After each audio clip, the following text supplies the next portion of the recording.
আবার রাজ্য পুলিশের সাফল্য, পাশে সিআইডি। Justice for Joynagar. ধর্ষণ মামলায় মাত্র ৬২ দিনেই জাস্টিস, অভিযুক্ত পাচ্ছে ফাঁসির সাজা। অপরদিকে কেন্দ্রীয় সিবিআই এজেন্সি আরজিকর কাণ্ডে একই রকম ধর্ষণ মামলায় বিষবাও জলে। গত ৪ অক্টোবর বারুইপুর পুলিশ জেলার জয়নগর থানার মহিষমারি এলাকায় ১০ বছরের এক নাবালিকার মর্মান্তিক মৃত্যু ঘটে।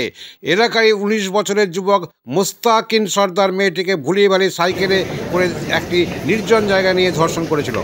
বারুইপুর পুলিশ জেলার পুলিশ সুপার তথা এসপি পলাশ ঢালির নেতৃত্বে এই তদন্ত শুরু হয় এবং জাস্টিস পায় এই ধর্ষণ কাণ্ডে। আপনারা দেখছেন এখন নজর এএনসি বাংলা থেকে। আমি ডাক্তার সঞ্জয় সেন আপনাদের সামনে। আপনি যেটা চাইছিলেন যে সর্বোচ্চ সাজা ফাঁসি হোক, দোষীর উপযুক্ত শাস্তি হয়েছে। হ্যাঁ, রাজ্য সরকারকে অসংখ্য ধন্যবাদ। তাড়াতাড়ি ওকে যেটা ফাঁসি দড়িতে যেন ঝোলায়, তাড়াতাড়ি এটা যেন ব্যবস্থা। সেটাই তো আমি অনুরোধ করছি, যেন হাইকোর্টে বা সুপ্রিম কোর্টে গিয়ে এই রায়টা যেন একই থাকে, তাহলে আমরা মনে করো যে বিচার সঠিক হয়েছে। আজকেও দেখা গেল ওর কোনো অনুসূচনা নেই, বলছে মনে কোনো অনুশোচনা নেই। আপনি এই সাজাতে রাজ্য সরকার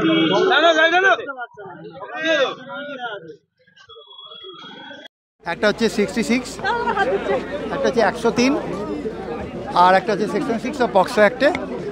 আর কিডন্যাপিংয়ের জন্য লাইফার হলো, আর প্রমাণ লোপাটের জন্য 7 বছর হলো।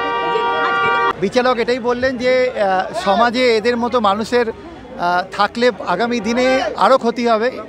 এটা সোসাইটির একটা মেনাস, মানে সোসাইটিতে এদের বেঁচে থাকাটা সোসাইটির পক্ষে খারাপ।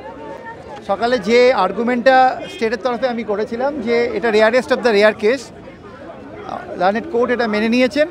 একটা হচ্ছে সেকশন 6 অফ পক্সো অ্যাক্টে, একটা হচ্ছে 103 অফ বিএনএস, যেটা আগে 302 ছিল মার্ডার কেস, আর লাস্টলি আমাদের সেকশন 66-এ যেটা রেপের জন্য ওর মৃত্যু। এই 3টে কারণের জন্য ওকে ডেথ সেন্টেন্স দিয়ে হয়েছে। অ্যাকচুয়ালি মেয়েটাকে নিয়ে যখন ওই স্কুল থেকে কোচিং থেকে ফেরার সময় মেয়েটাকে নিয়ে যখন ওর বাবা বলেছিল তুমি আস্তে আস্তে সাইড দিয়ে ধরে হেঁটে চলে যাও, কিন্তু মেয়েটিকে ও সাইকেলে তোলার সময় বলে যে ওর বাড়িতে পৌঁছে দেবে, মিথ্যে করেছে এটি বলে। তারপর ওর সাইকেলে ব্লু কালারের একটা সাইকেলে তোলে। ওখানে দুজন সাক্ষী দেখতে পায় যে ওকে সাইকেলে তোলা হচ্ছে, সাইকেলে নিয়ে ওকে যাওয়া হচ্ছে। একজন তুলতে দেখে ওদের মধ্যে একজন জিজ্ঞেস করে সাইকেলে কেন তোলা হচ্ছে, তখন বলে যে আমাকে বলা হয়েছে যে ওকে বাড়িতে পৌঁছে দেয়। পুরোটাই মিথ্যে কথা, ওকে বলা হয়নি। তারপর ও নিয়ে একটা অ্যাবান্ডেন্ট জায়গায় যায়, গিয়ে সেখানে ওর সঙ্গে নৃশংস অত্যাচার করে, ফিজিক্যাল অ্যান্ড সেক্সুয়াল। তারপর ওকে মার্ডার করে। 38টা ইঞ্জুরি ছিল সারা বডিতে, হাইম্যান টোটালি রাপচার্ড, এবং ওকে মাথাটা থেতলে মারা হয়েছে, মাথার মধ্যে প্রচুর ইঞ্জুরি পাওয়া গেছে, এবং সার্কামস্ট্যান্সিয়াল সায়েন্টিফিক এভিডেন্সের মামলায় প্রচুর হেল্প করেছে। পিও থেকে পাওয়া সুতো ওর আসামির জামার সুতোর সঙ্গে ম্যাচ করে গেছে। আসামির জামায় পাওয়া ব্লাড ডিএনএর সঙ্গে ভিকটিমের ব্লাডের ডিএনএ ম্যাচ করে গেছে। আসামির ওয়াই ক্রোমোজোম ডিএনএ মেয়েটির সেক্সুয়াল পার্টের মধ্যে পাওয়া গেছে, পেনিয়াল সোয়াবের মধ্যে। আসামি যখন ক্রাইমটা করছিল তখন চোর কাটা এবং মাটি যেগুলো পিওর ছিল সেগুলো ভিকটিমের স্কুল ব্যাগের মধ্যে জামা কাপড়ে লেগে যায়, যেগুলো পরবর্তীকালে পিওর চোর কাটা মাটির সঙ্গে ম্যাচ করেছে। মার্ডারের আগে যখন ও একটা ভাঙড়ির দোকানে দাঁড়িয়ে কেনাবেচা করছিল, বাবাকে নিয়ে মেয়েটাকে যেতে দেখে ও তার সঙ্গে গেছে। ওইখানে যাওয়ার সময় ওই ভিডিওতে মেয়েটিকে, সিসিটিভি ফুটেজ এবং আসামিকে দেখা গেছে। Forensic expert clearly frame by frame ম্যাচিংয়ে ওদের আইডেন্টিটি দাঁড় করিয়েছে। এইরকম প্রচুর এভিডেন্স আছে আমাদের, যার মাধ্যমে সায়েন্টিফিক এভিডেন্সের মাধ্যমে এই মামলাটা আমরা প্রুভ করতে পেরেছি।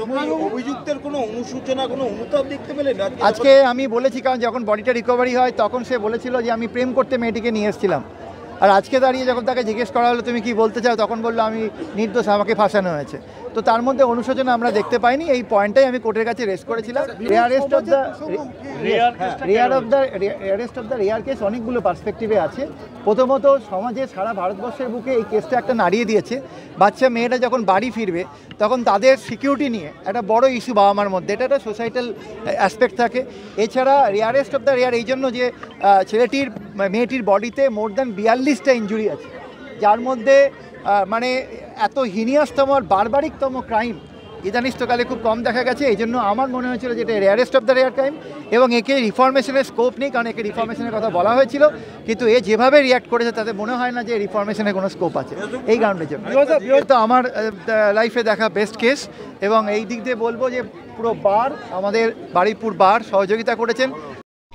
সেই জন্যে একটা মামলা ফাঁসির অর্ডার হলেই যে তার ফাঁসি হবে তা নয়, সর্বোচ্চ সুপ্রিম কোর্টে যাওয়া যায় এবং তারপরে একটা কোর্ট আছে, তার নাম হচ্ছে রাষ্ট্রপতি, তিনি ক্ষমা ভিক্ষা করতে পারেন।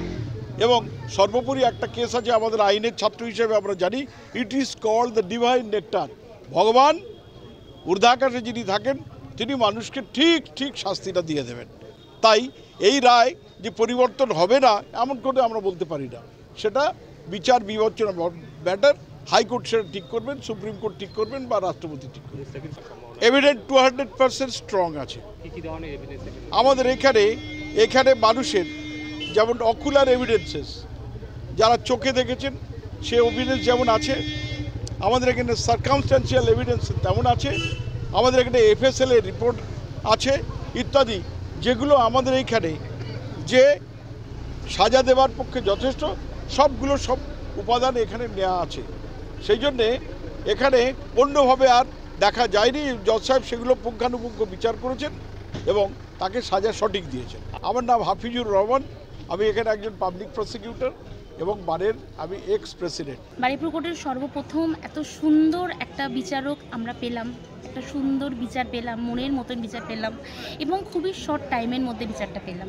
সারা দেশের আইনজীবীরা এবং সারা দেশের মাননীয় প্রত্যেকটা মহিলার গার্জেন হিসাবে তার অনেকটাই প্রায়োরিটি পেল। অনেকটা এই আরজি করের কারণটা নিয়ে বেশ কয়েক দিন ধরে এবং বেশ কয়েক মাস যাবত ধরেই বিভিন্ন মেয়ে, বিভিন্ন বাড়ির ওয়াইফরা, তারা বিভিন্ন তার কাজকর্ম সমস্ত কিছু তারা ছেড়ে রেখে তারা রাস্তায় নেমে গেছে শুধুমাত্র একটা বিচারকে পাওয়ার জন্য, একটা ন্যায় বিচার পাওয়ার জন্য। কিন্তু দেখুন আজকে আমরা এই জয়নগর থানার কেসটাকে নিয়ে খুব অল্প সামান্য দিনের মধ্যেই আমরা একটা খুব সহজ এবং খুব সুন্দর একটা, বলা যেতে পারে একটা ফুলের মতন একটা আমরা বিচার পেলাম। তাই সবাই যে বলে আইনের ঊর্ধ্বে কিছু হয় না, সেটা আজকে আমরা মিলিয়ে দিলাম এবং বাস্তবে সেটা পরিণত করিয়ে দিলাম যে সত্যি ইন্ডিয়ায় আইন বলে কিছু হয়। নাম? আমার নাম নার্গিস খাতুন।